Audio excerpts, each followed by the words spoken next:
Isang nakakakilabot na balita na naman ang gumulantang sa baryo ng San Felipe. Panibagong bangkay na naman kasi ng isang lalaki ang natagpuang palutang-lutang sa isang ilog malapit sa minahan.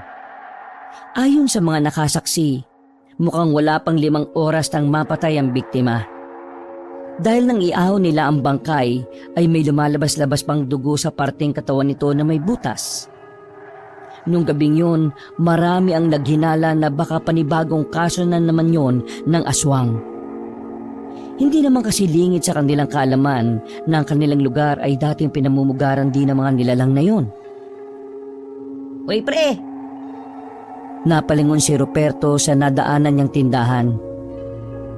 Mambo nung gabing yon, hindi na sana niya lalapitan ng kanyang kaibigan dahil maputik pero nakita niyang may hawak-hawak ito ng yosi. Agad siyang lumapit sa lalaki at saka humingi ng isang stick. Sinindan agad ito ni Ruperto. o bakit? May nahanap ka na bang bagong trabaho? Sasama mo ba ako? Hindi. Anong trabaho ang pinagsasabi mo? Uso ba yun? May sasabihin lang akong kaganapan dito sa baryo natin. Kaganapan? Bakit? Nahuli na ba yung nanghipo sa anak na pangit ni Aling Morta? Dami mo naman sinasabi. Pwede ba ako na muna magsalita? Ibilisan mo, may ginagawa pa ako sa bahay eh. Bumuga na muna ng usok si Genggeng bago tuluyan nagsalita. Pabulong itong nagsalita. Pre, may natagpuan na naman bangkay dito sa baryo natin. It's a 3 men down, pre. 3 men down. Oy, anong gagawin ko ngayon? Kung pangatlo na yun na natagpo ang bangkay. Gusto mo maging 4? Gusto mo sumunod ka? Uy, napakawalang kwenta mo naman talagang kausap eh oh. Ay naku, umuwi ka na nga. Bahala ka. May alok pa naman sana akong sideline. Sideline? Eh teka, ano ba yan? Umuwi ka na, di na ako interesadong sabihin sa'yo. Ano nga? Ito naman parang tanga oh, di na mabiro. Interesado ka talaga. Kahit na anong trabaho pa yan. Eh di, maghanap tayo ng aswang. Natulala na lamang si Ruperto nang marinig ang sinabing yun ng kanyang kaibigan.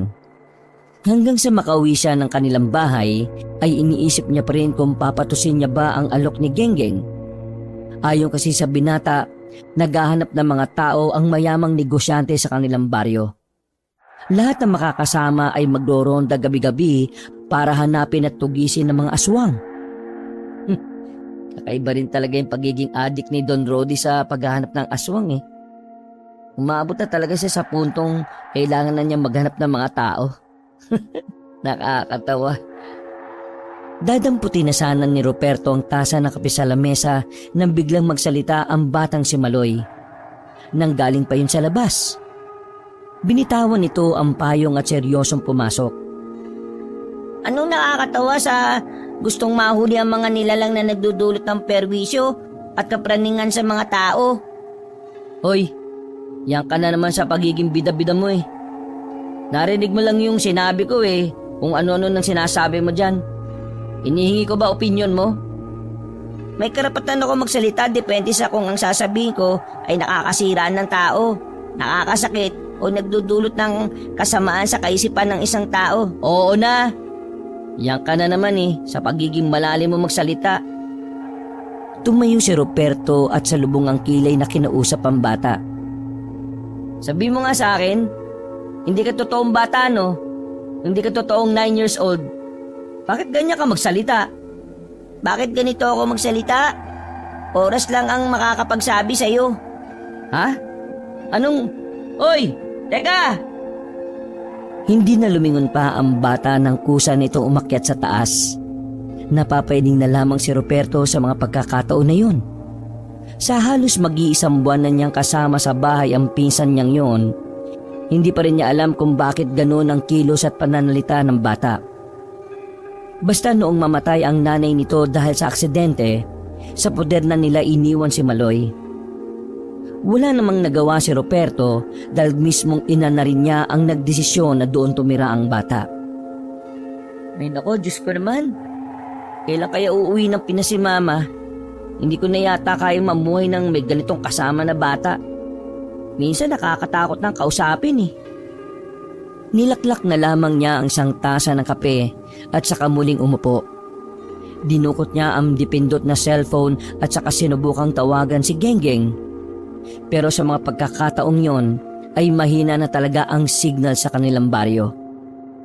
Tuwing umuulan kasi ay naapektuhan ang nag-iisang satellite na malapit sa kanila. Mas maigi pa nga sigurong tanggapin ko na lang yung alok ni Genggeng kaysa mamalagi ako dito sa bahay. Tsaka para hindi naman isipin ni Mama na umaasa lang ako sa padala. Ayaw kong nandito lang lagi kasi may kasama akong batang weirdo eh. Ay nako, wisit. Tinuhang muli ni Roberto ang payong sa gilid ng kanilang pinto. Lumabas siya ng bahay. Nang nasa gate na siya ay nagtaka siya kung bakit may isang lalaking matanda ang nasa gilid. Basang-basa yun ng ulan. Sinubukan niyang kilalanin ang mukha na matanda.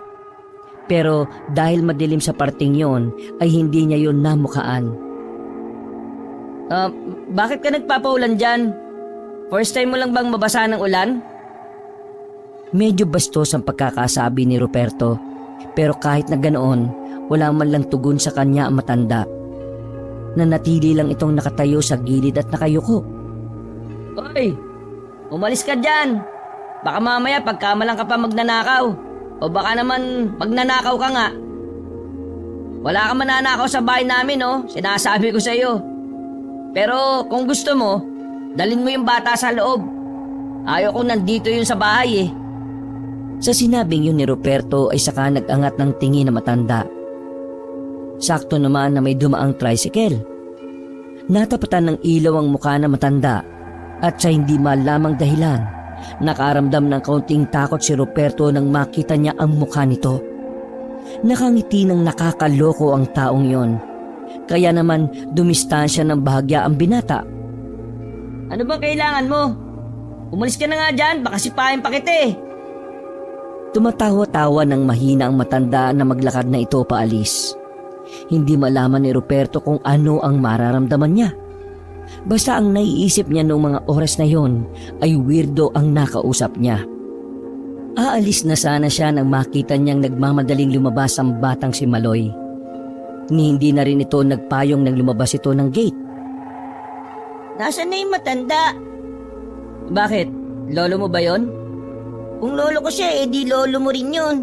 Pero hindi yun ang totoong pakay ko eh. Kumpare mo yon? Matanda na kasi. Pero mukha ka lang aswang ang matandang yun. Ha? Sandaling natamimi ang binatang si Roberto. Hindi naman nabago para sa kanya na nagsasalita ng aswang ang kanyang batang pinsan. Pero nung mga oras na yon, hindi niya maintindihan kung bakit parang bigla siyang kinabahan. Ganun pa man, mas pinili pa rin niyang hindi paniwalaan ang bata. Kulang ka lang siguro sa gatas, no? Yan, puro ka kasi hotdog. Kung ano-ano na lang tuloy yung pumapasok sa isipan mo. Aswang nga matandang yun. Ako ang pakay niya. Gusto niya akong patayin. Hoy, bibig mo nga. Makabintang to, para kang investigador ah. Hindi yun aswang, pulubi yun. Mata pobre ka na nga, nang bibintang ka pa. Ay naku, diyan ka na nga lang. Aalis na ako. Aswang nga matandang yun. Palagay ko, natagpuan na nila ako. Pwede ba? Pumasok ka na sa loob. Nauulanan ka na oh. Kapag nagkasakit ka, kasalanan ko pa eh. Doon, pasok! Pasok na, sige na! Putek! Tinulak-tulak pa ni Roberto ang kanyang pinsan. Na makabalik na yon sa loob ay nagmamadali na siyang makaalis. Pinuntahan na lamang niya si Genggeng sa bilyaran. Wala nang tao roon bukod sa may-ari at kay Genggeng. Tinatawagan kita, hindi mo sinasagot. Kita mo namang mahina ang signal dito eh. Bakit ba? Nakapag-isip-isip ka na ba sa ko sa'yo? Umupo si Roberto sa tapat ng mesa ng bilyaran. Dumukot ulit siya ng yosi sa kahan ng kaibigan. Oo, para may sarili akong pera. Tsaka, para lagi akong wala sa bahay. Natutulig na ako sa pinsan ko eh. Puro na lang aswang yung sinasabi. Alam mo pre, yung mga bata kasi malilikot ang isip. Buti nga, isip ang malikot hindi kamay hayaan mo na. May iba tayo. Sabi pala ni Don Rody, mamaya mga alas 10, punta tayo sa bahay nila. Papakilala lang muna. Tapos bukas ng gabi na tayo magsisimula. Marami din tayong kasama, kaya huwag ka mag-alala. Lakas talagang trip ni Don Rody, no? Gagastusan niya ng pera yung alam naman niyang hindi totoo. Naniniwala si Don Rody na totoo ang mga aswang. Kaya baliw na baliw makahuli ng aswang yun Kasi alam mo kung bakit. Bakit? Bebenta niya sa mga Chinese na scientist ang mga aswang na mahuhuli natin. Alam mo naman ng mga Chinese, di ba? Mahilig sila sa mga experiment. Ay nako, wala na akong pakialam kung ano pa man ang gagawin nila. Basta kailangan ko ng pera at mapaglilibangan. Di sige. Pero laro na muna tayo. May 1 oras pa naman tayo Mamaya punta natin si Don Rody. Naglaro na muna ng bilyar ang dalawa. Sa 2 set nilang laro, mas lalong lumakas ang ulan sa labas. Kahit na ganun na ang panahon, kahit kailan ay walang naramdamang pag-aalala si Ruperto sa pinsan niyang si Maloy. Wala naman kasi siyang pakialam sa batang yun nung una pa lang. Kung may kakayahan nga lang siyang hindi tanggapin si Maloy, hindi yun makakatira doon. Nang sumapit na ang alas 10 ng gabi, nilisan na nila ang bilyaran. Nagsiksika ng dalawa sa maliit na payong at sira pa ang isang tangkay. Kaya nang makarating sila sa bahay ng mayamang negosyante, basang-basa na ang katawan nila. Bakit pinilit nyo pang pumunta ang lakas-lakas na ng ulan sa labas? Diyos ko naman kayong dalawa O sige na, pumasok na kayo. Pinahiram ng Don ng tuwalya ang dalawa nang dumating sila roon. 2 lang sila ang nagpunta sa lahat ng mga taong gustong magtrabaho para kay Don Rody. Walang sumipot na iba kundi sila lang. Kaya naman sinimulan agad ni Don Rody ang usapan. Alam nyo naman siguro kung ano ang nangyayari sa baryo natin. Nung nakaraan, isang bangkay ng babaeng buntis. Nung nakaraang Martes naman, natagpuan naman ang bangkay ng isang magsasaka. Tapos kanina lang natagpuan naman ang isang bangkay na palutang-lutang. Lahat ng mga pangyayaring yon ay gusto ko nang sanang wakasan. Kaya naman gusto kong bumuo ng samahan, mga manunugis ng aswang. Huhuliin natin sila, pero huwag kayong mag-alala. Sasahuran ko naman kayo ng tama. Dahil alam ko, hindi basta-basta ang pumuksa ng mga ganyang nilalang. O ano, kakasal na ba talaga kayo? Sandaling nakatinginan si Ruperto at Genggeng. Tumango si Ruperto at ganun din naman ang kaibigan niya. Ako po, ayos sa akin. Sa akin din. Pero magkano ba ang sahod namin dito? Makakabuhay na ba ng pamilya? Uy, maayos ka nga ng tanong mo. Makakabuhay ng pamilya? Kung may pamilya ka na, oo naman. Sa bawat ronda ninyo, tig-1,000 kayo kada gabi. Kung makakahuli naman kayo, tig-10,000 ang mapupunta sa inyo. Kahit ang paniniwala ni Ruperto ay hindi totoong aswang, bigla na lang niyang pinangarap na makahuli ng aswang. Nasilo agad siya sa malaking pera na maaari nilang sahurin. Sa isip-isip ni Ruperto, makakabukod na rin siya ng tirahan. Pero ito ang inyong tandaan.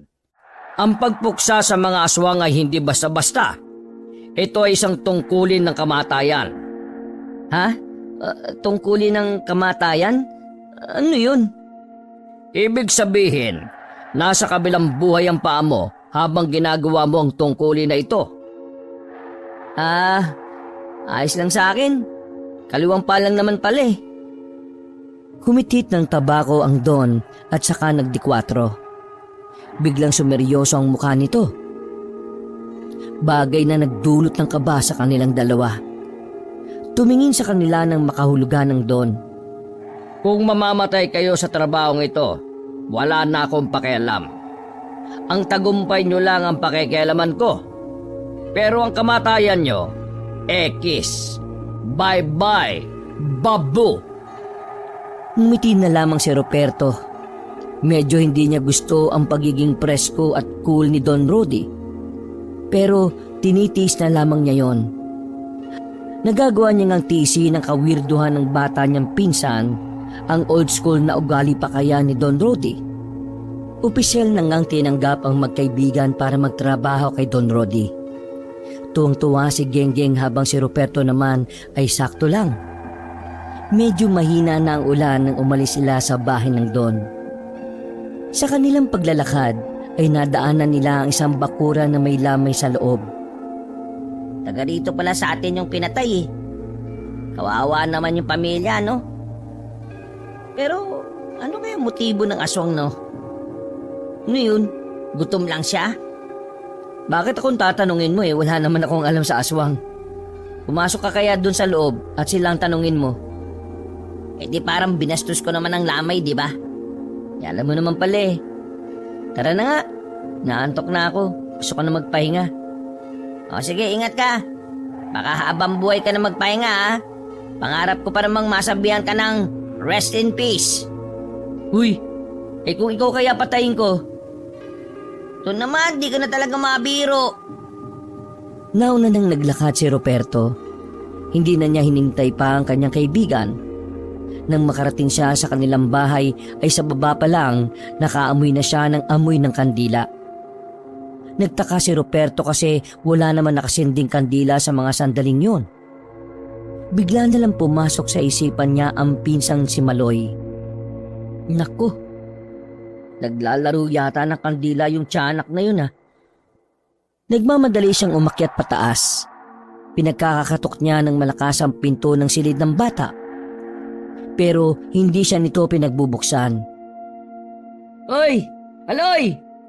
Nagsisindi ka ba ng kandila dyan? Tigilan mo yan sinasabi ko sa'yo. Maabot ang bahay kapag nasunog ito. Hindi ako gumagamit ng kandila. Naglalaro ako. Bakit may naamoy akong kandila?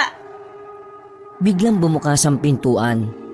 Sa loob ay nakita ni Ruperto ang nakalatag na itim na tela. Sa ibaba nito ay ang mga laruan at maliliit na libro. Ang kulit mo. Sinabi ko na sa iyo wala akong ginagamit na kandila eh. Gagamit lang naman ako ng kandila kapag kailangan mo ng masunog.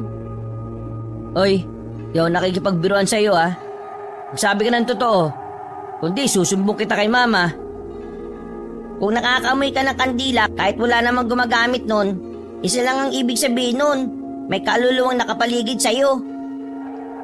Tumingin-tingin si Ruperto sa paligid ng second floor.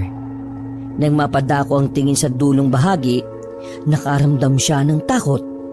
Pero hindi yun pinahalata sa bata dahil ayaw niyang pagtawanan siya nito. Aswang? Tapos ngayon multo? Alam mo, baliw ka na. Ay naku, diyan ka na nga. Aminin mo nang natakot ka. Alam mo Maloy, kaunting-kaunting na lang, masisipa ako na talaga yung mukha mo. Tiningnan niya na masama si Maloy. Seryoso lang namang nakatingin sa kanya ang bata at parang hindi man lang natakot sa sinabi niya. Padabog na sinara ng batang si Maloy ang pintuan. Itong batang to, may saltik ata sa utak Ay nako, bisit. Nagtungo na lamang si Ruperto sa kanyang kwarto matapos ay sara ang pinto at ang bintana sa kanilang sala. Napapabuntong hininga na lamang si Ruperto habang nakahiga siya at nakatingin lang sa kisame. Ay, aswang.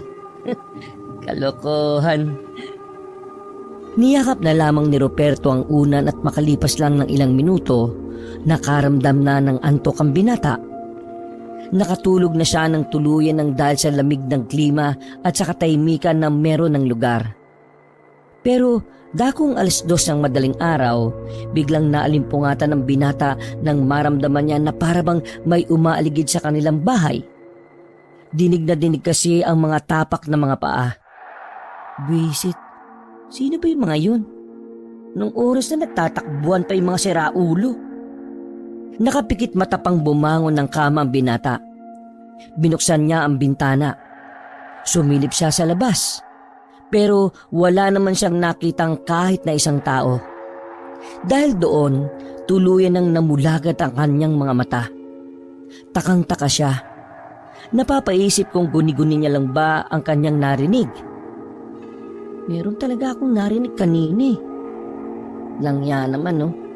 Baka may mga magnanakaw nga ah. Kinuha ni Roberto ang nakatago niyang kutsilyo sa ilalim ng kama. Sinukbit niya yun sa kanyang tagiliran at saka lumabas ng kanyang silid. Pagbaba niya ng sala ay binuksan niya naman ang main door. Pinindot niya rin ang switch ng ilaw sa bakuran nila. Naningkit ang mga mata ni Roberto nang mapansin ang mga bakas ng mga paa sa putikan. Patunay lamang yon na habang tulog sila, meron nga mga tao na umaaligid sa kanilang bahay. Hinawakan na nga ni Roberto ang kanyang pinagmamalaking kutsilyo.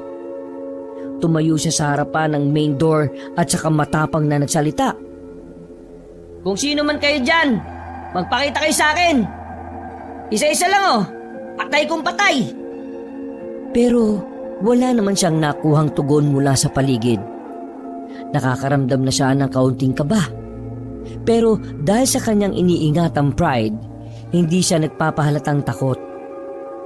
Lumabas na kayo dyan. Hindi yung patago-tago kayo.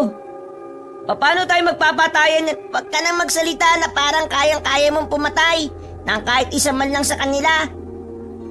Iritado na namang tumingin si Roberto sa hagdanan. Nandoon ang batang si Maloy at base sa mga mata nitong dilat na dilat, nahalata ni Roberto na hindi pa natutulog ang bata. Hinahamon mo ba ako? Hinahamon? Saan parte kita hinahamon? Parang sinasabi mo na nagmamatapag na ako sa mga sinasabi ko eh. Ikaw ang nagsabi niyan. Ang gusto ko lang sabihin, kahit isa sa kanila, wala kang mapapatay sa kanila. Bukod kasi sa wala ka namang karanasan sa pagpatay gamit ng kutsilyo, baka hindi ka rin makatama sa kanila. Hindi ang mga taong manahimik ka na nga. Bata-bata mo yung daldal mo. Sasampalin na kita ha, isa pa. Nakakainsulto ka na. Kung makapagsalita ito, walang galang. Matuto ka nga magsalita na may halong paggalang sa mas nakakatanda sa'yo. Palibhasa, hindi ka dinisiplina ng nanay mo eh, no? Labas na sa usapan ng pagdidisiplina sa akin ni Mama ha. Ang gusto ko lang naman malaman mo, aswang ang mga umaaligid-aligid sa bahay natin. Magsasalita pa sana si Roberto pero narinig na naman niya ang mga tunog ng mga paa sa paligid. Tumatapak-tapak kasi ang mga yon sa mga nakatambak na plywood sa gilid ng kanilang bahay. Kung ano ang naririnig mo, sila na yun. Ay nako, tigilan mo na nga yan, ha? Para maniwala ka sa sinasabi ko, halika, sumama ka sa akin. Nauna nang maglakad ang batang si Maloy. Kahit na naiirita si Roberto, sinundan niya pa rin yun. Dala na rin siguro ng kuryosidad, pumasok sila sa silid ni Maloy. Marahan na binuksan ni Maloy ang bintana nito. Sumilip ka dyan sa kaliwang banda, sa puno ng anatili sa kabilang bakuran. Nandun sila. Salubong pa ang kilay ng binata nang pagbigyan niya ang gusto ng bata. Nang sumilip siya roon, ay wala muna siyang nakitang kakaiba. Sa una niyang tingin ay pangkaraniwang puno lang naman yon. Pero nang tingnan niya ulit, nakita niya ngang may mga gumagalaw sa puno. Yung mga gumagalaw, sila yan, mga aswang. Ha? Gumagalaw lang, aswang na? Tulig ka ba? Tingnan mong mabuti. Nang idako ulit ni Roberto ang tingin sa kinaroroonan ng puno, kita niya roon ng isang lalaki na tumalon mula roon patungo sa kabilang puno. Nanlaki ang mga mata ni Roberto. Sa takot niya ay isinarado niya agad ang bintana. Akala ko ba hindi ka natatakot? Bakit mo sinasarado yung bintana? Ha? Malamang isasara ko yung bintana. Malamig eh. Oo. Tama, malamig. Baka mahamugan ang utak mo. Baka lalo pang hindi gumana yan. Ngumisi ang bata. Kahit kasi hindi aminin ni Roberto ang nararamdaman niya, ay kitang-kita naman sa mukha nito ang takot at kaba. Naniniwala ka na ba sa akin na totoo ang mga aswang? Na totoong may mga aswang talaga rito at aswang din ang pumapas lang sa mga natatagpo ang bangkay? Oo na, Naniniwala na. O ano, masaya ka na? Paano ako magiging masaya kung isa na rin ako sa target nila? Ikaw talaga ang target nila, hindi ako. Ako ang pakay nila. Eh buti naman at ikaw, hindi ako. Ang ibig ko sabihin, bakit? Ano bang ginawa mo sa mga aswang na yan?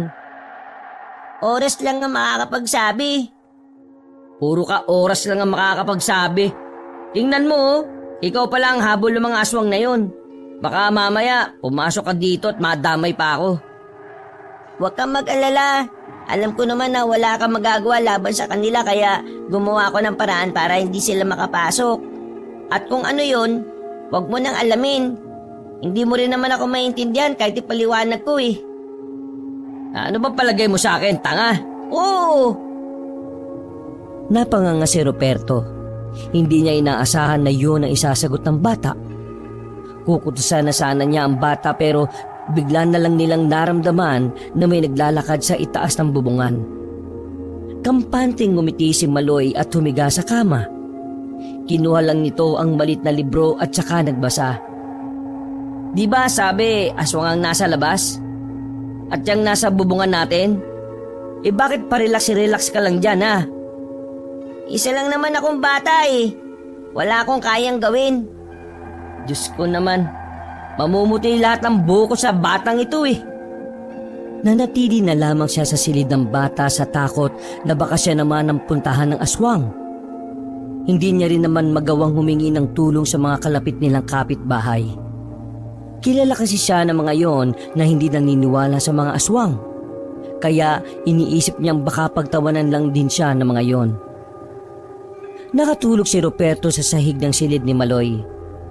Nagising na lamang siya nang marinig ang malalakas na tilaok ng manok. Wala na sa kama si Maloy ng mga sandaling yon. Pagdungaw niya ng bintana, napatingin ulit siya sa puno ng aratilis. Nakita niya sa kabilang bakura na may nagkakagulo roon. Para malaman kung ano ang meron doon, pumunta siya roon para makichismis na rin. Pagsilip niya, nakita niya ang 5 lalaki na nakatihaya habang nakatakip ang mga muka. Lahat ng iyon ay may malalaking bukol sa leeg. Medyo naguguluhan si Ruperto kaya naman naisipan na niyang tanungin ng isang ali na naroon. Si Aling Nora, isa sa mga kilalang tsismosa sa kanilang baryo. Aling Nora, ano ba nangyari sa 5 yan? Ang 5 na yan ay aswang. Nagulat na lang kanina sila Maring Olag nang may makita silang mga nakabulagtaan dyan sa baba ng aratilis. Pagtingin nila sa muka, nako, ang pangit. Mukhang halimaw. Kaya sabi nila, aswang daw yan. Eh, bakit naman? Hindi ko rin alam, pero dahil siguro sa mga bukol nila. Natigil ang kanilang pag-uusap nang dumating ang isang lalaki na tansya ni Ruperto ay nasa 60 years old na. Puti na rin kasi ang buhok nito, pero may kalakasan pa rin naman ang katawan. Ako si Mang Kepweng. Pinatawag ako ng may-ari ng puno ng aratilis. Isa ho akong albularyo, kaya alam ko kung ano ang nangyayari sa mga aswang na ito. Base sa aking pagsusuri ng mga bukol nila, masasabi kong namatay sila ng dahil sa kulam. Pagsabing yon ni Mang Kepweng ay agad na umandar ang bulungan sa paligid. Isang malakas na mangkukulam ang pumaslang sa kanila. Kung iisipin nyo, tama lang ang ginawa ng mangkukulam. Pero hindi pa rin tayo dapat maging kampante. Ang mangkukulam ay kampon din ng kadiliman. Kung kinulam niya ang mga aswang, pwede niya rin kulamin ang kahit na sino. Kaya naman kapag may nakita tayong kahina-hinalang tao, sasabihin niyo kaagad sa akin ha.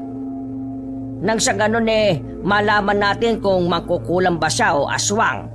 Dahil kahit sino man sa kanila, sila ay mga kalaban ng tao. Base sa hiyawan ng mga tao ay masasabi ni Ruperto na sang-ayon ng mga yon sa albularyong si Mang Kepweng.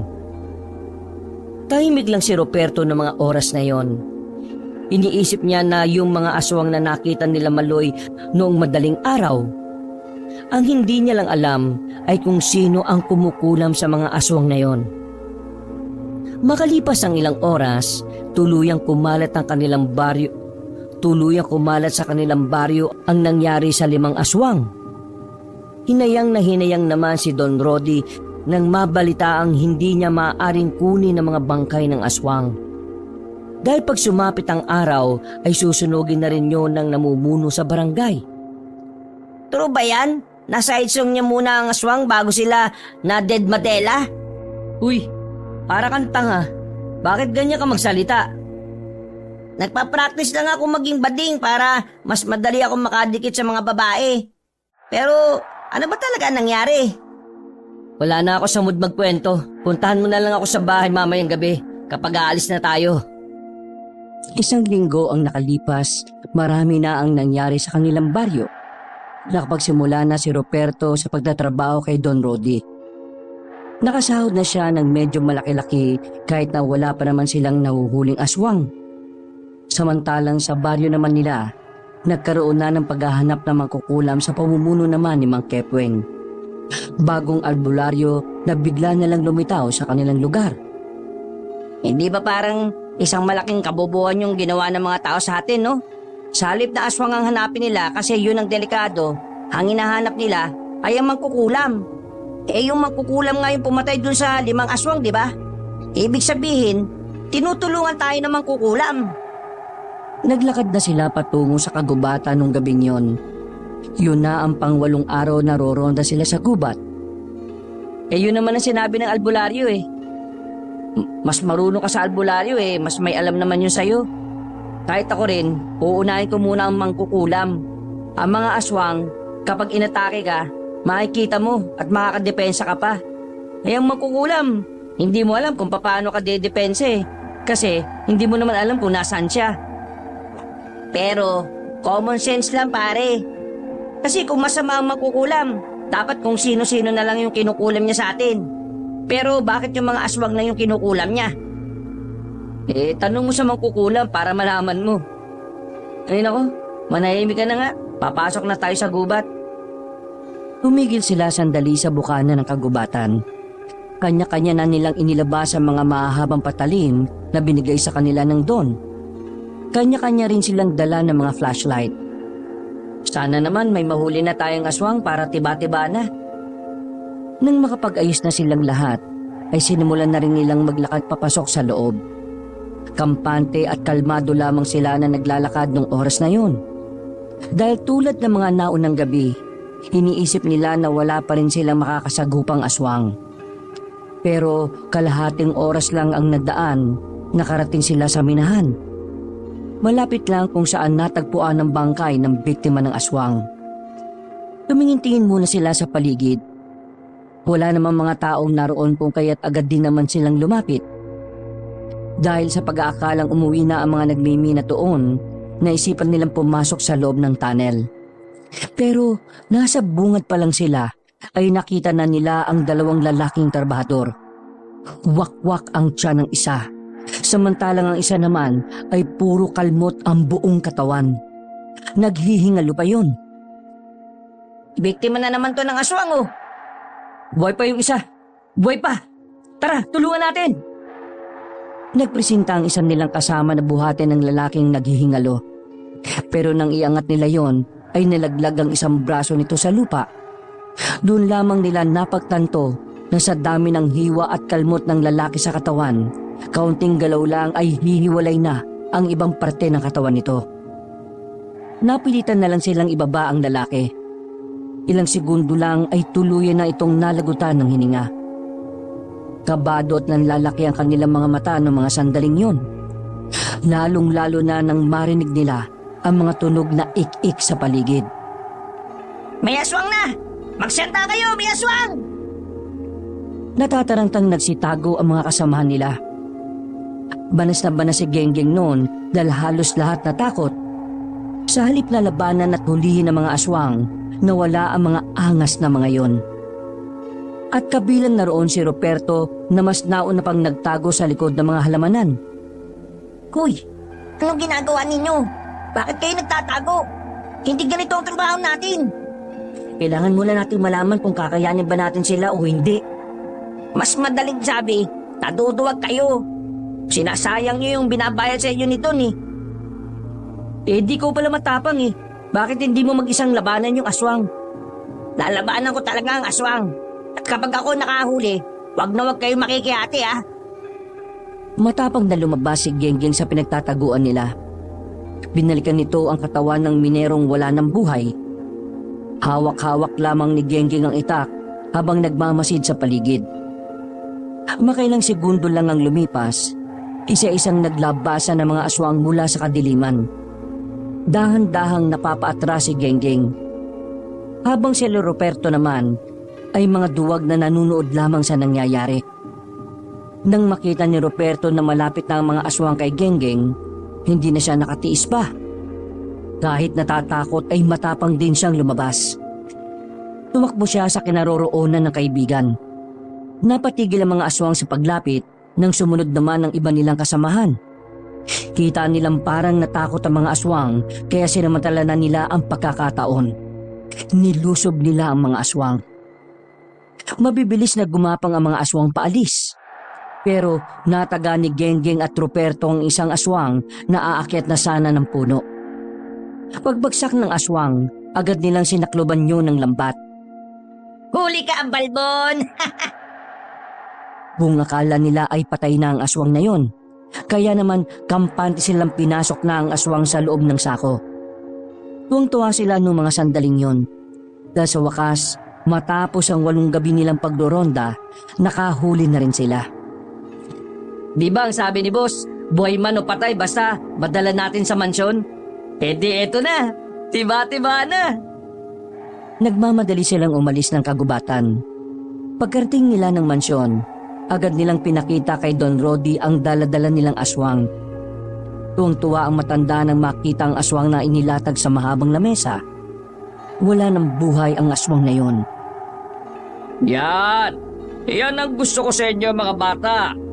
Alam nyo, tiba-tiba tayo nito. Tiba-tiba ako. Tiba-tiba din kayo.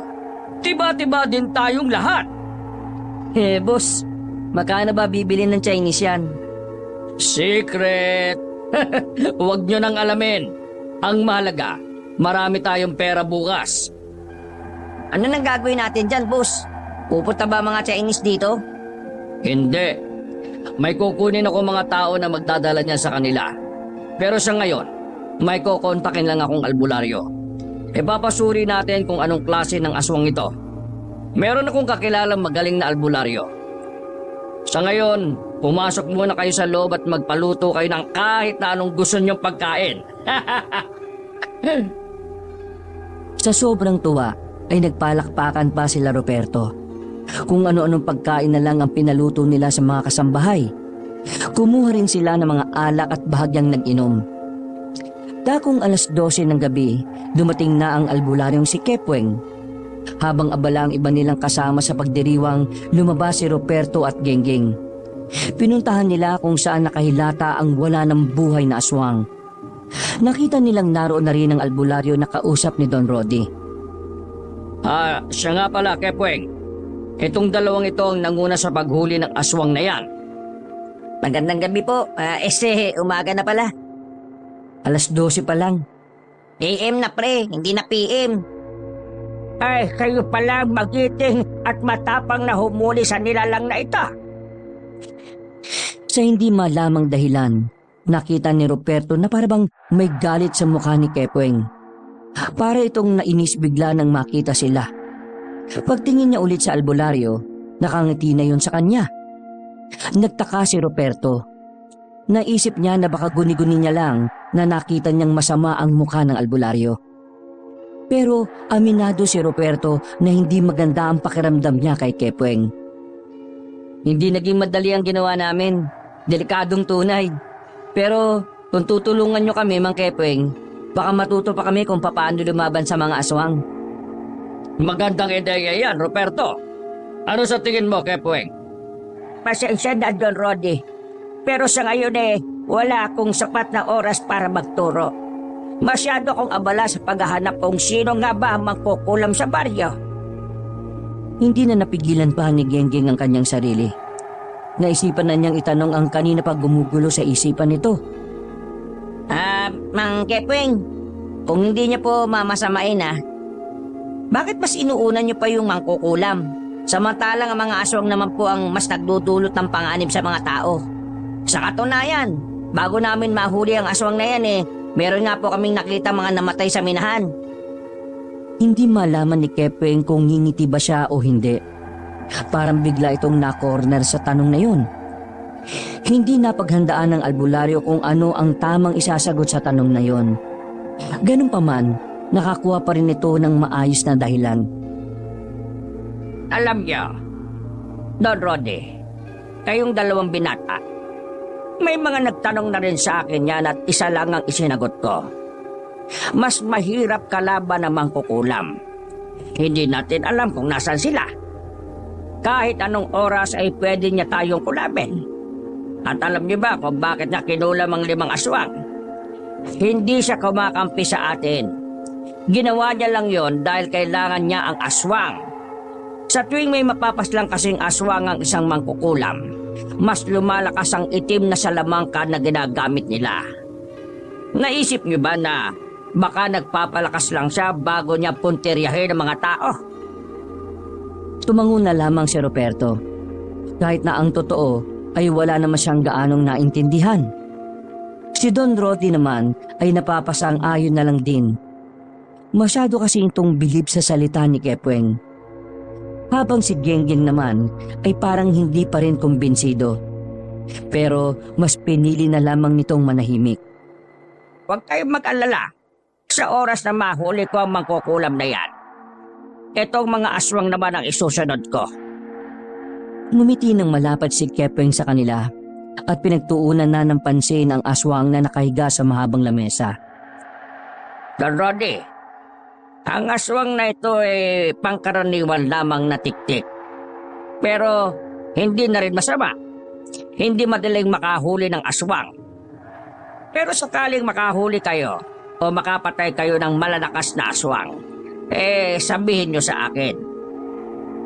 Hinawakan ni Kepweng ang dibdib ng aswang. Pumikit ito at may binulong. Bulong na kung ano-ano. Sandali. Ano bang ginagawa mo? Dumilat ang albularyo at saka huminga ng malalim. Dinadasalan ko siya para hindi na mapasukan ng dyablo ang katawan niya. Ang mga ganitong aswang kasi ang madalas na sinasapian ng dyablo kapag patay na. Baka magulat kayo, bigla na lang tumabuhay.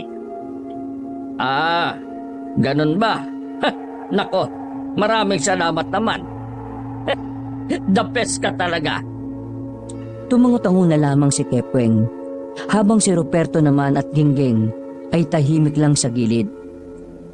Makalipas lang ang ilang sandali ay nagpaalam na sa kanila ang albularyong si Kepweng.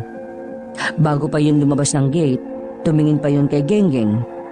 Napansin din ni Ruperto yun. Galit yata sa iyo si Mang Kepweng Ikaw naman kasi, tanong ka pa ng tanong Nainsulto mo yata. Hindi. Alam kong may ibang dahilan kung bakit hindi niya nagustuhan ng tanong ko. Ha? Anong ibig mo sabihin, Genggeng? Hindi ko pa alam. Pero hindi ako komportable kay Mang Kepweng. Kailangan natin maging mapagmasid sa mga galaw niya. Huwag mong sabihin pinagdududahan mong aswang yung albularyong yon.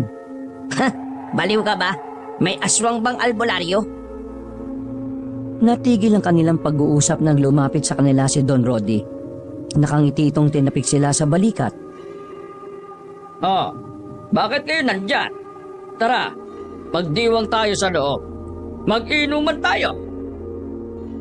Paano po yung bangkay na aswang? Huwag kang mag-alala, Genggeng. Babantayan naman yan ng mga tao ko. Tara na. Gusto ko mag-inom ngayon dahil isang tagumpay ang meron tayo ngayon. Pumasok na rin ang tatlo sa loob. Nag-inuman sila roon hanggang sa hindi na nga kinaya ni Don Rodi ang kalasingan. Makalipas lang din ng ilang oras, nagkayayaan na rin silang umuwi. 4:00 na noon, kaya nakaramdam na rin ng sakit ng ulo si Ruperto. Ay nako, hindi naman ako gaanong nalasing pero Sumakit ang ulo ko. Ako nga, nahihilo ko eh. Pero kaya ko pa naman maglakad. Ayos lang kaya si Don Rodi? Kaagi kayo. Bakit nyo iniwan sa banyo? Yan bigat-bigat eh. Hindi na namin kayang buhatin. Bukas sa bukas din, amoy mapanghin na yun. Nag-akbayan pa ang dalawa habang naglalakad silang pauwi. Nang makarating sa isang kanto, ay nagpaalam na rin si Gengging kay Ruperto. Kumaway pa yon habang papalayo. Napapailing na lamang si Ruperto. Hindi niya inakala na sobrang daming mangyayari sa gabing yon. Pagka-uwi ni Ruperto sa kanilang bahay, naabutan niyang nakabulagta si Maloy sa sahig ng silid nito. Natatarantang binuhat ang binata ang bata. Hoy, Maloy! Ano nangyari sa'yo, sira ulo ka? Inalog-alog niya ang bata, pero kahit na anong gawin niya, ay hindi yun magising-gising. Buwisit naman oh. Ano ba nangyari sa tiyanak na to? Buwisit! Buwisit! Naramdaman na lamang ni Ruperto na mainit ang katawan ng bata. Dahil wala namang kaalaman si Ruperto sa kung papaano aasikasuhin ng isang bata, wala siyang magawa kundi ang lumabas ng bahay at magsisisigaw. Natakot siya na baka kung sakaling may masamang mangyari kay Maloy, siya lang ang nag-iisang masisisi. Kaya naman naganap siya sa labas kung sino ang maaring tumulong sa kanya. Tulong! Tulungan niyo ako! Paulit-ulit na sinisigaw ni Ruperto yon. Hanggang sa narinig na siya ng isa sa pinakabiteranong tsismosa sa kanila, si Aling Nora. Lumapit ito sa kanya nang marinig ang kanyang sinasabi. Ay, ano ba nangyari? Bakit ka ba sigaw ng sigaw? Yung pisang ko po kasi, naabutan kong walang malay. Diyos ko ka! Ano po nangyari sa batang yan? Nasaan? Ka? Agad na pumasok ang matandang babae na si Nora sa kanilang bahay. Pagkakita pa lang nito kay Maloy ay nagpakita agad ng pag-aalala si Aling Nora. Mag-init ka nga ng tubig, tapos lagyan mo ng suka. Bilis! Mataas ang lagnat ng pinsan mo, Roberta! Nagmamadaling kumilos ang lalaki. Ilang sandali lang ay nakapag-init na rin siya ng tubig. Nilagyan niya yun ng kaunting malamig para maging maligamgam. Gamit ang bimpong nilublob doon ay pinunasan nila ang bata. Ulit-ulit lamang nilang ginawa yon hanggang sa kahit papaano ay bumaba na rin ang init ng katawan nito. Nakahinga naman ng maluwag si Ruperto. Akala niya kung ano na nangyari sa bata. Mayayari sana siya sa nanay niyang nasa abroad kung nagkataon. Ano bang ginagawa kasi ng batang yan at bakit nilagtat? Lagi bang napapagod din? Di ko nga alam sa batang yan. Nandito lang naman yan sa bahay. Ang ginagawa lang naman yan magluto eh. May kala naman kaming matino kaya hindi naman yan nahihirapan. Kabata-bata pa niyan, pinagluluto mo na mag-is. Aling Nora, may trabaho ako. Lagi akong wala rito sa bahay. Diyos ko, kawawa naman palang batang ito. Kung pwede ko lang alagaan ito ginawa ko na. Kaso nakita mo naman, ang dami ko na ring apo. Yung mga anak ko kasi, Diyos ko, pabuntis ng pabuntis. Wala namang matinong trabaho ang mga asawa. Ang ending, ang lola ang bantay ng mga anak nila. Ako ang kawawa. Aling Nora, medyo mabuti rin pala kayong tao, ano? Akala ko chismis lang ang inaatupag niyo sa buhay eh. Sira ulo ka yata eh. Anong tingin mo sa akin masama? Dibangan ko lang ang chismis pero mahal na mahal ko ang pamilya ko. Kaya ikaw mahalin mo rin ang batang yan dahil yan lang ang pamilya mo rito. O sige na, kailangan ko nang bumalik sa bahay. Nagrarambulan na yung mga apo ko ron. Lalabas na sana si Aling Nora nang bigla itong huminto at may inihabol na tanong. Roberto, ito bang pinsan mo, yung nanay niya may lahing mangkukulam? Diyos ko naman, Aling Nora. Yung nanay niya po patay na. Kung yun po ang hinihinala niyong kumulam sa mga aswang, hindi po siya. Wala po kaming lahing magkukulam, no? Bakit niyo naman po naitanong? Duda ba kayo sa amin? Hindi, wala naman. Basta, sige na, aalis na ako. Bahala ka na sa pinsan mo, Iiling-iling na lamang si Roberto. Hindi niya maintindihan kung bakit bigla na lamang nagtanong sa kanya ng ganon si Aling Nora. Sobrang layo kasi ng tanong na yon sa huli nilang pinag-usapan.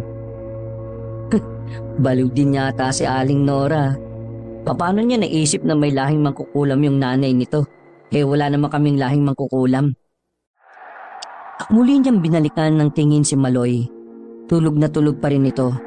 Pero wala na itong lagnat. Ay, inaantok na ako. Ay nako, bahala ka na muna dyan sa sofa. Umakyat na si Ruperto sa kanyang kwarto. Hinayaan na niya ang sariling isalampak ang katawan sa kama. Walang ano-ano ay agad din naman siyang dinalaw ng antok. Pero alas 6 pa lamang ng umaga ay nagising na agad ang binata. Naririnig niya kasi sa kabilang kwarto ang boses ni Maloy. May kung ano itong kinakanta-kanta na hindi naman niya maintindihan. Bumangon siya at kinatok ang pinto nito para patahimikin. Hoy! Pwede ba huwag kang maingay? Natutulog pa ako eh.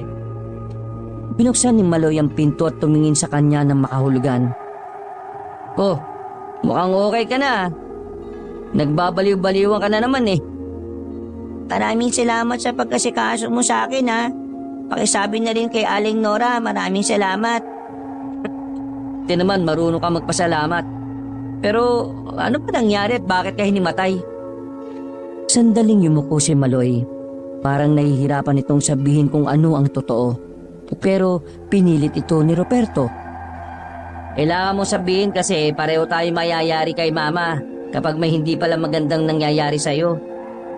May aswang kagabi. Ha? Aswang? Alam kong naniniwala ka na sa aswang dahil kasama ka sa mga tauhan ni Don Rodi. Oo nga, naniniwala na ako. Pero ang ibig kong sabihin, bakit naman papasok ang aswang dito sa bahay? Di ba, namigay si Mang Kepeng ng mga pangontra sa aswang? Nakasabit sa pintuan natin sa sala? Oo, nandun nga. Pero hindi naman yun gumagana. Kasi kung gumagana yun, hindi makakalapit sa akin na matanda. Matanda? Sinong matanda?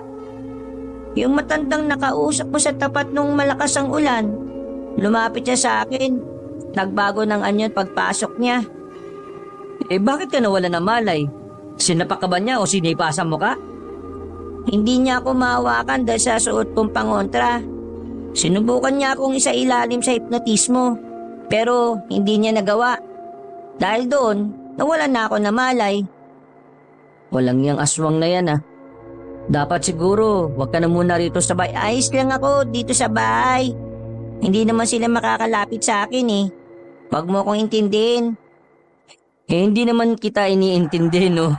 Sino ka ba para maging concern ako? Sus! Nag-aalala ka dyan eh. Kasi natatakot ako sa sasabihin ni Mama. Huwag kang ang feeling dyan no. Dumukot si Ruperto ng 1,000 at saka iniabot kay Maloy.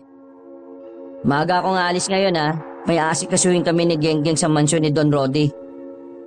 Huwag kayong magtiwala kay Mang Kepweng ha. Hindi totoong tinutulungan niya ang mga tao laban sa mga aswang. Ha? Anong ibig mo sabihin? Hindi ko pa alam kung ano ang dahilan niya at kung sino ba talaga siya. Pero huwag kang mag-alala. Ako nang bahala sa kanya. Bago pa siya makagawa ng masama, naunahan ko na siya. Kung makapagsalita ka, akala mo naman talaga may kayang gawin eh. Hoy, paalala ko lang ha. 9 na taon ka pa lang, hindi 30. Iiling-iling na lamang si Ruperto nang iwan niya ang batang si Maloy. Pagkatapos maligo ay umalis na siya agad ng kanilang bahay. Pumunta siya agad sa mansyon ni Don Rodi. Pagdating niya roon ay wala pa ang iba nilang kasama. Tanging si Genggeng at Don Rodi lamang ang naroon. Hopre, nauna ka na pala rito. Nasaan na nga pala yung bangkay ng aswang? Ipinasok na muna sa hindi ko alam kung saang kwarto eh. Si boss? Kausap sa call yung Chinese na bibili sa bangkay ng aswang. Siya nga pala. Narinig mo na ba yung balita? Anong balita? Alam na raw ni Mang Kepeng kung sino yung makukulam. Ano naman? Aswang naman ang tinatrabaho natin eh. Bakit ako makikialam dyan? Hindi ka ba naghihinala sa taong yon? Hindi ko talaga magawang paniwalaan si Mang Kepeng pre. Sandaling napaisip si Ruperto. Naalala na naman niya ang sinabi sa kanya ng batang si Maloy. Habang tumatagal, nag-iisip na rin si Ruperto kung ano nga bang meron sa albularyong yon. Hoy, nakikinig ka ba? Tulala ka na naman eh. Ay, pasensya na ah. Inaantok pa kasi ako eh. Pambihira. Lumipas ang ilang oras ay sumapit na rin ang kinagabihan. Kumpleto na ang mga tao ni Don Rody. Nakahanda na rin ang truck na gagamitin para ihatid ang bangkay ng aswang sa bayan nito. Sabik na sabik si Ruperto noong mga sandaling yon. Kapag naiisip na niya ang sasahurin nila sa oras na mabenta na yon, ay walang paglagyan ng kanyang kalooban. Sige na, kunin nyo na yung bangkay ng aswang doon sa storage room. Ihatid nyo yan sa naroon ang Chinese researcher na kukuha niyan. Nagmamadaling kumilos sa mga tauhan ni Don Rody, habang si Ruperto at Genggeng naman ay nasa tabi lang. Genggeng, excited ka na ba ha? Excited naman po ako eh. Pero hindi ko alam kung bakit ako kinakabahan eh. Pakiramdam ko, parang may masamang mangyayari. Uy, huwag kang ang KJ. Dapat happy ka lang. Di ba, boss? Oo naman, happy lang. Natigil sa pag-uusap ang tatlo nang makita na nilang minubuhat na ang bangkay ng aswang. Pero nang malapit na silang makalabas ng gate, nagulat ang lahat nang biglang bumangon ng aswang. Agad nitong hinaltak ang isang lalaki at kinagat sa kamay. Kinalmot din ito ang isa pang tauhan. Dahil sa nangyari ay naalarma ang lahat. Kanya-kanya ng takbo ang mga taong nandun. Pinagbababarilyo ng mga tauhan ni Don Rody. Pero dahil sa bilis ng aswang ay hindi naman nila yon tinamaan. Walang ya. Ano ba nangyari?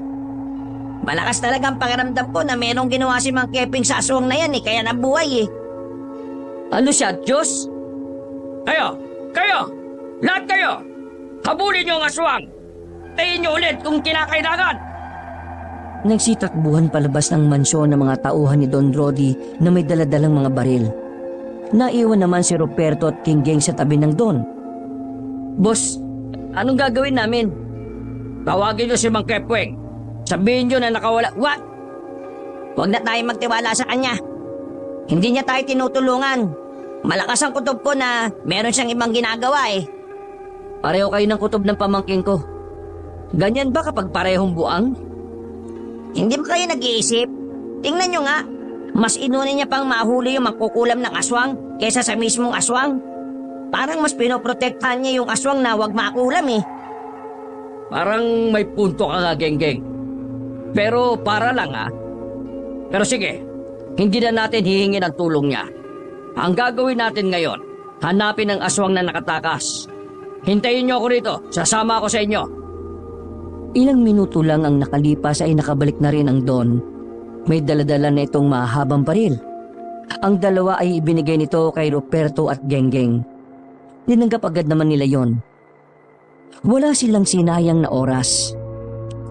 Lumabas sila ng mansyon at sinundan ng ibang tauhan ni Don Rody. Nakarating sila sa kagubatan. Matapang nilang sinuyod ang gubat pero sa kasamaang palad, wala silang nakitang kahit isang aswang. Ang hindi nila alam, sa baryo pala ng gulo ang aswang na nakataka sa kanila. Naririnig niyo ba yon? Nagkakagulo sa baryo. Mga bata, sa baryo tayo pupunta! Nagtukbuhan sila paalis. Pagkarating nila ng baryo, naabutan nila ang isang bakuran na nakabulagta na ang mga taong naroon. Nahuli na sila ng dating. Lahat ng taong nadatnan nila ay mga wala ng buhay habang naliligo sa sariling mga dugo. Halos masuka-suka pa sila dahil ang ilan sa mga yon ay nakabuka ang tiyan. Grabe! Nakakaawa naman ano ito! Nakatakip pa ang bibig ng binata habang nakatingin sa mga biktima. Ilang minuto matapos sa pag-atake ng aswang ay lumabas na rin ang mga tao sa kanilang bahay. Nabulabog kasi ang mga residente nang kumalat agad ang nangyari sa pamilyang biktima ng aswang. Nagdatingan na rin ang ilang kinatawan ng barangay. Pero ang nakapagtataka para kay Ruperto at Genggeng, sa lahat ng taong naroon ay si Mang Kepweng lang ang hindi nila makita. Mukhang tama nga kayo ng pamangkin kong buwang ah. Sinabi ko naman kasi sa iyo eh, hindi natin dapat pinagkatiwalaan ng Kepwing na yon. Malakas ang kutob ko na nung dinasalan niya yung aswang, yun ang dahilan kung bakit biglang nabuhay ulit yun eh. Demonyo yata yung tarantadong yun eh. Kailangan natin malaman kung sino siya. Baka ginagamit niya lang yung paghahanap sa mangkukulam para hindi natin mabuko kung anong klase ng tao ba talaga siya. Eh saan ba natin siya hahanapin? Sandaling nagkatitigan ng magkaibigan habang nagkakagulo pa rin ang mga tao. Dahil hindi na naman nila nahanap ang aswang na nakatakas, nagpaalam na muna ang magkaibigan kay Don Roti. Pinayagan naman sila ng matandang mayaman. Kinaumagahan, takot at pangamba na naman ang naramdaman ng mga residente sa kanilang lugar. Ang masaker na ginawa ng aswang ay naging isang malaking babala para sa lahat. Hindi maiwasan ng iba na mapraning. Pero sa kabila ng mga nangyari, si Mang Kepweng ay wala pa ring ibang inatupag kundi ang sinasabi nitong mangkukulam. Sa katunayan, naabutan nila Ruperto ang albularyo na tinipo ng ilang residente sa ilog. Napatigil si Ruperto at Genggeng sa paglalakad. Dahil sa kuryosidad ay napalapit ang dalawa roon para pakinggan kung ano ang sinasabi ng albularyong si Kepweng. Mga kalugar, makinig kayong lahat. Alam ko na kung sino ang magkukulam sa baryong ito. Bulong-bulungan nagadang namayani nung oras na yon. Maging si Ruperto at Genggeng ay sabik ding inabangan ang sasabihin ni Kepweng. Mamayang gabi, magpunta tayo ulit dito at malalaman nyo kung sino. Hindi na napigilan ni Genggeng ang sarili. Sumingit ito sa mga tao't malakas na ang loob na nagtanong sa albularyo. Mang Kepweng, mawalang galang na po. Pero gusto ko lang pong malaman kung bakit mas gustong-gusto niyo pa rin unahin na mangkukulam eh. Samantalang may nangyari ng pagpatay ng isang pamilya kagabi. At ang masaklap pa nito, aswang ang may gawa. Hindi ko lang maintindihan kung anong meron sa mangkukulam na wala namang sinasaktan na ibang tao eh.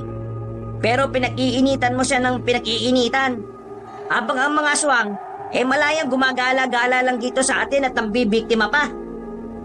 Dahil sa litanya ng binatang si Genggeng, ay nag-iwan din ito ng malaking palaisipan sa mga taong naroon. Kitang-kita naman ang inis na bigla na namuo sa mukha ni Kepweng. Huminga ng malalim ang matandang albularyo bago sumagot. Hindi ba't naroon ka naman nung pinaliwanag ko na sa'yo? Hindi ka ba nakakaintindi? Sinabi mo sa akin na kaya mo gustong mapatay ang mangkukulam ay dahil may balak na masama ang mangkukulam sa mga tao. Sinabi mong kaya niya kinulam ang mga aswang dahil mas lalakas siya kapag nakakapas lang siya ng mga aswang gamit ang pangkukulam. Yun ang naalala ko sinabi mo sa amin. Oo, sinabi ko nga yun. O ano ngayon ang pinuputok ng butsi mo? Naisip ko lang po, Mang Kepweng, bakit po tayo nakatuon sa isang taong hindi naman natin alam kung papaano tatalunin? Samantalang nandyan ang mga aswang na kung magkakaisa tayo, kakayanin natin silang puksain. Kung totoo mang may binabalak na masama magkukulam sa mga tao, hindi ba dapat matagal na niyang ginawa yun? Bakit kailangan niyang magpalakas sa pamamagitan ng pagpaslang ng aswang? Hindi naman mahirap para sa kanya na mangkulam ng isang tao, di ba? Ano bang gusto mong sabihin ha? Sa palagay ko, walang masamang balak ang mangkukulam na kulamin ng mga tao. Mga aswang lang ang target niya. May iba ka bang alam na dahilan kung bakit mga aswang ang target niya? Wala kang alam, di ba? Pwes ako meron. Wala man akong alam na ibang dahilan para kulamin niya ang mga aswang. Pero nararamdaman kong kinukulam niya ang mga aswang para sa kapakanan ng mga tao. Mang Kepweng, kung talagang may malasakit kayo sa baryo, unahin mo ang mga aswang na kitang-kita mo namang kumapas lang na ng mga tao. Bakit wala kang pakialam sa mga aswang? Malahimik ka! Anong walang pakialam ang sinasabi mo? Ginagawa ko ito para sa baryo. Anong alam mo sa magkukulam, ha? Wala kang alam. Ako ang nakakaalam kaya ako ito ginagawa. Isa akong albularyo. Kaya lahat ng nangyayari, alam na alam ko yan. Huwag na huwag kang mas marunong dahil wala ka namang napapatunayan sa buhay. Tiniko ni Ruperto si Genggeng. Nararamdaman na kasi ni Ruperto na medyo nakakaroon na ng tensyon. Pre, Tama na. Baka isipin pa ng mga tao rito, ikaw yung mangkukulam eh. Mga kasama, kung napapansin ninyo, mukhang pinoprotektahan ng taong ito ang makukulam ah. At protector ka naman ng mga aswang. Anong sinabi mo? Nasisira ka naman ang ulo? Nasa aktong lalapit na si Mang Kepweng kay Genggeng para kastiguin ito, pero hinila na ni Ruperto ang kanyang kaibigan. Nagmamadali silang umalis doon. Nang makalayo na sila, ay saka lamang binitiwan ni Ruperto si Genggeng. Anong ginagawa mo? Tarantado ka na ba talaga? Paano kung ikaw ang pag-initan ng mga tao? Paano kung ikaw ang isipin nila mangkukulam? Nag-iisip ka ba talaga, ha? Pasensya ka na, ha? Nadala kasi ako eh. Hindi kasi talaga ako komportable kay Mang Kepweng na yan eh. Pakiramdam ko talaga protector siya ng mga aswang eh. Alam mo, kung protector siya ng mga aswang, di sana hindi niya papayagan si Don Roddy na humuli ng mga aswang. Tsaka pwede ba? Kung gusto niyang patayin yung mangkukulam, di gawin niya. Kung ayaw niyang makialam sa problema natin sa mga aswang, di wag. Basta tayo, kikita tayo dahil sa mga aswang na yan. Narap mo ba yung sarili mo? Malamang, sarili ko to eh. Di dapat, alam mo nang napaka makasarili yung sinasabi mo. Wala kang pakialam sa mga tao sa baryo? Kahit na alam mong pwede rin mapahamak ang pinsan mo? Nauna nang naglakad paalis ang kanyang kaibigan. Sandaling natamemi si Ruperto dahil sa kanyang narinig. Sa hindi mapaliwanag na dahilan, tila nakonsensya sa mga oras na yon. Si Ruperto. Bigla rin pumasok sa isipan niya si Maloy. Naalala niya ang mga hindi magagandang salita na sinabi niya sa kanyang pinsan. At higit sa lahat, ang hindi nito pag-aalaga kay Maloy. Muli rin bumalik ang sinabi ni Aling Nora na dapat alagaan niya si Maloy dahil yun lang ang nag-iisa niyang pamilya sa panahong yon. Lutang si Ruperto nang makarating sila sa mansyon ni Don Roddy. Hindi siya pinapansin ni Genggeng.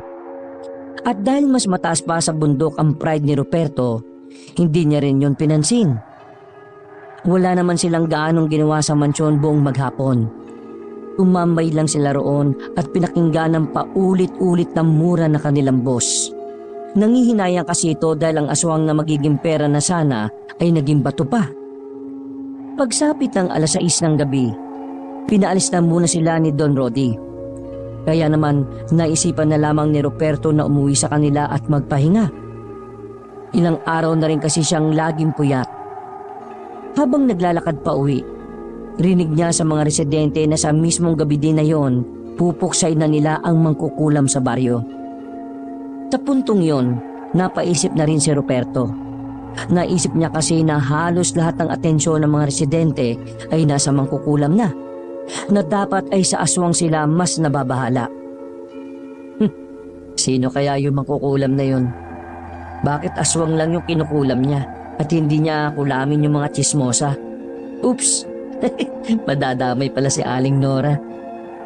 Natawa na lamang siya sa mga pinag-iisip niya. Kapag uwi niya sa kanilang bahay, nakaamoy na naman siya ng kandila. Ganon na ganon ang kanyang naamoy noon. Pero sa oras na yon, sigurado na siya na ang amoy ng kandila ay nanggagaling sa itaas. At malabong sa kwarto niya yon kaya naisip niya, naglalaro na naman ng kandila ang kanyang pinsang si Maloy. Nagmamadali siyang umakyat sa itaas. Dahil sa inis niya, sinipa niya ng malakas ang pintuan. Bumungad sa kanya si Maloy na nakaupo sa gitna ng malaking telang itim. May mga nakapalibot ditong mga kandilang kulay itim din. Nakaramdam na agad ng kaba si Ruperto. Hindi niya inaasahan na ang hinahanap ni Mang Kepweng ay walang iba kundi ang kanyang pinsan. Kuy, Maloy! Anong ibig sabihin nito? Nanatili pa rin nakaupo ang bata. Kalmado lang itong lumingon sa kanya. Ni hindi makikitaan ng kahit na anong kaba. Sinabi ko naman sa iyo, Kuya Ruperto. Oras lang ang makakapagsabi sa iyo at ito na ang oras na yon. Umamin ka nga. Ikaw ba yung magkukulam dito sa baryo natin na kumukulam sa mga aswang? Ako nga. Paano mo nagagawa yan? Saan ka natuto niyan, ha? Ngumiti ang batang si Maloy. Hinipan muna nito ang mga kandila bago nagsalita. Isang araw bago mamatay si Mama, binasa ko yung mga libro niya. Teka, mangkukulam si tita? Tumangulang ang bata. Hindi naman makapaniwala si Ruperto sa kanyang nalalaman. Para siyang nabubuang sa kakaisip. Mangkukulam si Mama, pero ang pangkukulam na ginagawa niya ay hindi para sa tao, para sa aswang. Sa ibang sabi, ang pangkukulam na ginagawa ko ay sa aswang lang tumatalab. Ibig sabihin, wala akong kinukulam na tao dahil ang kakayahan ko makapangkulam ay para lang sa mga aswang. Teka. So sinasabi mo na mangkukulam ka at si tita? Ganun ba? Opo, Tapos yung kakayahan yung makapangkulam, basta, aswang lang ang kaya niyong kulamin? opo, ganun na nga po. Pambihira naman talagang buhay ito. Oh. Napakagulo. Napailamos na lamang si Ruperto sa sariling muka nang maalala ang binabalak ng mga tao sa kanyang pinsan. Nagdala mo nga pala sa akin dito sa baryo nyo. Naramdaman ko na kaagad na may mga aswang. Pumapasok sa panaginip ko na may balak sila masama sa mga tao. Kaya naman, naisip ko na aralin din ang mga ginagawa ni Mama. Kasi gusto ko makatulong sa mga tao kahit na bata pa lang ako eh.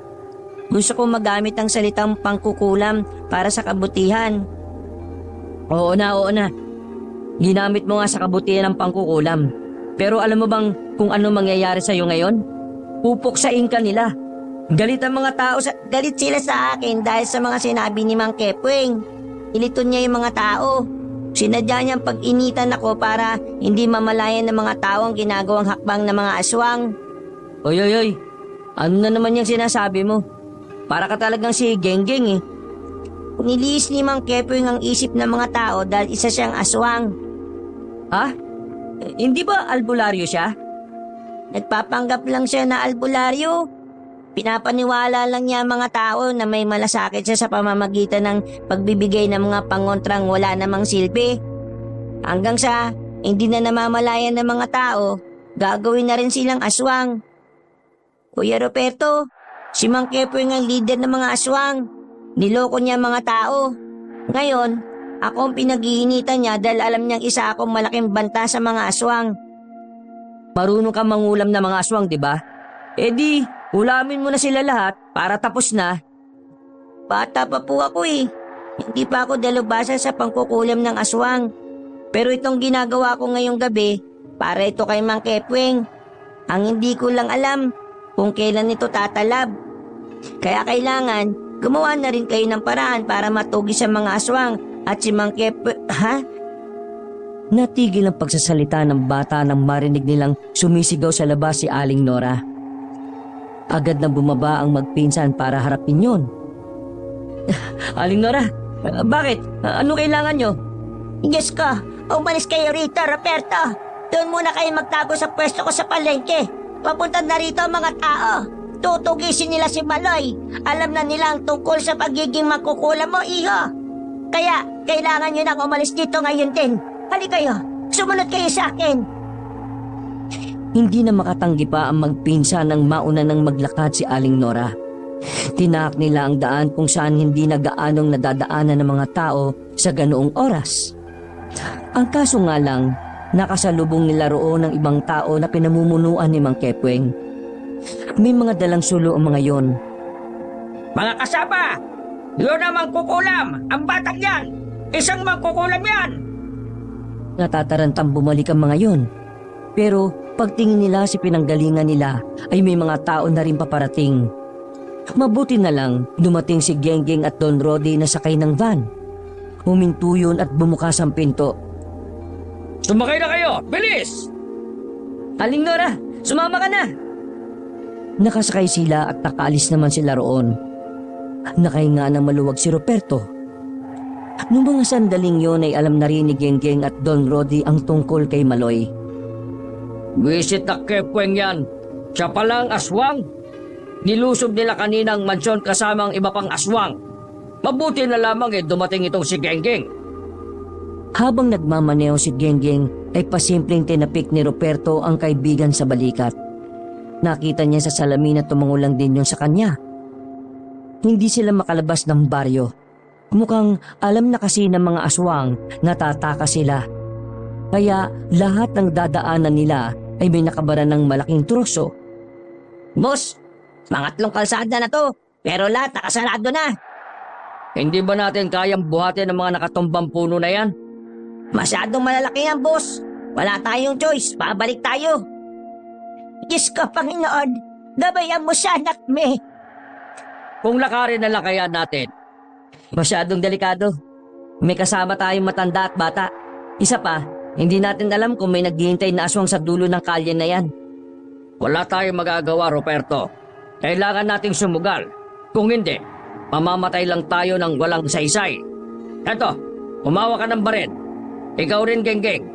Tayo magiging protektor ng batang ito at nitong si Nora. Kilala mo ako. Malamang, chismosa ka eh. Dahil wala na rin silang ibang magagawa, lumabas na lamang sila ng van. Dala ang mahabang baril ay naglakad sila sa gilid ng kalsada. Nakahanda pa ang kanilang mga baril habang tinatahak nila ang daan. Makalipas lang ang halos 15 minutos, natanaw na rin nila ang isang kanto. Sa kanto na yon ay malapit na ang papuntang bayan. Kung makakalagpas sila roon, siguradong makakaligtas na rin sila dahil nasa loob lamang ng baryo ang mga aswang. Nagmamadali silang tumakbo roon. Kaso sa hindi inaasahang pagkakataon, may mga aswang na bigla na lamang lumabas mula sa gilid ng kanto. Naroon din si Mang Kepweng na noong mga sandaling yon ay iba na rin ang itsura nito. Akala niyo ba makakalayo kayo sa baryong ito? Lalo ka na, batang mangkukulam ng aswang. Tama nga ang hinala ko. Isa kang halimaw. Aswang! Uy, Kepweng, tigilan mo na to, hindi bagay sa'yo. Titigil lang ito kapag namatay na ang batang yan. Agad-agad na tumakbo ang mga aswang palapit sa kanila. Nagsimula na rin magpaputok ng baril ang tatlo habang umaatras sila. Sa gubat! Sa gubat! Miss! Hinawi-hawi nila ang mga halaman na kanilang nadadaanan. Sige rin sila sa kababaril sa mga aswang na gumagapang sa itaas. May mga natatamaan naman sila kahit na madilim ang lugar. Si Rodi ang pinakamaraming napapatay na aswang dahil sanay na itong humawak ng baril. Maloy, kumapit ka lang kay Aling Nora. Roberto, pre. Sabayan mo sila. Kaming bahala dito ni boss. Ha! Ubus na ang mga buwang na ito! Hala! Sige! Mamatay kayo! Tuwang-tuwa pang matandang si Rodi habang niraratrat ang mga aswang.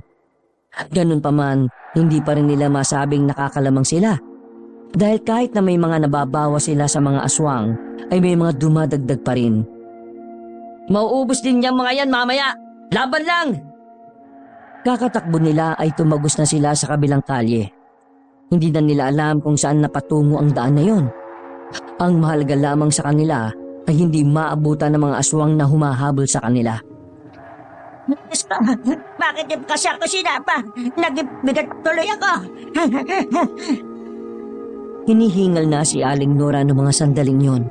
Pero hindi nila magawang magpahinga dahil hinahabol sila ng mga aswang. Hanggang sa dumating na ang punto na hindi na kinaya ni Aling Nora na tumakbo. Napilitan silang tumigil sa kalagitnaan ng kalsada. Paubos na yata ang bala ko. Walang niya, ako rin. Well, ako rin naman. At kalmado ka lang. Wow, mamamatay na tayo, baka lang hindi nyo alam. Gagi ka. Boss natin yan, no? Mga ilang sandali lang ay nawalan na rin sila ng mga bala. Sa puntong yon ay naabutan na rin sila ni Kepweng. Malapad ang ngiti nito na parabang nang iinsulto. Habang sila Ruperto naman ay magkakadikit na. Pinalilibutan na kasi sila ng mga aswang. Ano ba yan? Hanggang dito na lang ang pinaghirapan yung takas. Nakakainis naman, hindi ba? Hindi man lang ako nahirapan eh.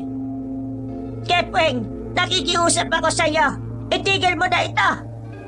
Oh, Aling Nora, nandiyan ka rin pala. Eh di maganda. Mukha kayong isang buong pamilya. Ano bang mapapala mo kung mapapatay mo kami? Kapag naubos ko na ang mga tao sa baryo, malamang ako na ang magmamay-ari ng baryo. At ang makakasama ko roon ay ang mga aswang na kagaya ko. Lakas din pala ng trip mo, no? Nag-effort ka pa talagang magpanggap na albularyo para lang dito? Manahimik ka! Una pa lang wala na akong pakialam sa'yo. Kay bata, halika na rito. Ikaw ang dapat unang mamatay dahil ikaw ang pahirap sa mga aswang. Naglakad ng bahagya si Maloy. Pipigilan sana ito ni Ruperto pero sumenyas lang ang bata. Mang Kepeng, plano mo ba ang lahat ng ito nung una pa lang? Tinatanong pa ba yan? Alam mo, ikaw bata ka. Tanga ka rin no? Nasa dugo nyo na ba yan? Dugo? Di ba dugo mo rin ang ginagamit mo para gawing aswang din ng mga pangkaraniwang tao? Ha? Ibig sabihin, ang mga taong niyanggaw mo at naging aswang, dugo mo rin ng mga dumadali sa kanila. Huwag mong sabihin sa akin yan dahil alam ko na yan. Ako ang gumawa nun Nagpakita ng mahabang kuko si Mang Kepweng. Tatapusin ko na kayo. Lalo ng bata ka. Ayaw ko ng puro daldalan. Nasa aktong lalapit na sa kanila si Mang Kepweng pero nagtaka na lamang sila nang bigla itong mapahawak sa liig. Maging ang mga kasama nitong aswang ay nagtataka rin. Lintik, ano itong masakit sa leeg ko? Mang Kepweng, mukhang tumatalab na ang kulam. Mukhang ikaw ang magpapaalam Nanlalaki ang mga mata ni Kepweng. Mas lalo pa itong nawindang ng pati ang mga aswang na kasama niya ay isa-isa nang nagbagsakan sa lapag. Lahat ng iyon ay may bigla na lamang tumubong malaking bukol sa leeg. Bisit ka talagang batang magkukulan ka. Bumagsak na rin ang aswang na si Kepweng. Pagbagsak nito sa lapag ay pumutok din ang tumubong bukol sa leeg nito. Teka, kinula mo silang lahat? Sabay-sabay? Si Mang Kepeng lang ang kinulam ko. Pero dahil nananalaytay ang dugo niya sa ugat ng mga aswang na yan, pati sila naapektuhan ng kulam. Ganon ka kagaling, Maloy. Hanep! Sasagot pa sana si Maloy nang bigla na itong nawala ng malay. Nang masiguro nilang patay na si Mang Kepweng, nagmamadali na silang makabalik sa sasakyan. Sa sobrang taranta nila, naisip agad ni Don Rody na dalhin sa ospital ang bata. Wala namang seryosong problema ang bata. Ang sabi lang sa kanila ng doktor ay dahil sa matinding pagod. Pero iba ang paliwanag ni Maloy. Nasaan na tayo? Nasa langit na. Kami yung mga anghel. Buang, nasa ospital tayo, no? Akala namin kung ano nang nangyari sa iyo Sabi ng doktor, pagod ka lang. Hindi. Anong hindi? Tingnan mo nangyari sa iyo, pinag-alala mo ko Nag-aalala ka na sa akin? Malamang, pinsang kita Nagkaroon na ako ng pakialam sa iyo kasi napagtanto ko kung gaano ko kawalang kwenta ang kuya sa iyo. Uy, iiyak ka pa Okay na si Maloy, huwag ka na magdrama. Sa tuwing nang kukulam ako, para kong naubusan ng lakas sa katawan At dahil marami ang nakulam ko, malala din ang balik nun sa akin kanina. Mabuti na lang, hindi ako namatay. Humuntong hininga na lamang si Ruperto. Naroon pa rin ang pagiging siraulo niya kahit na umiiyak siya.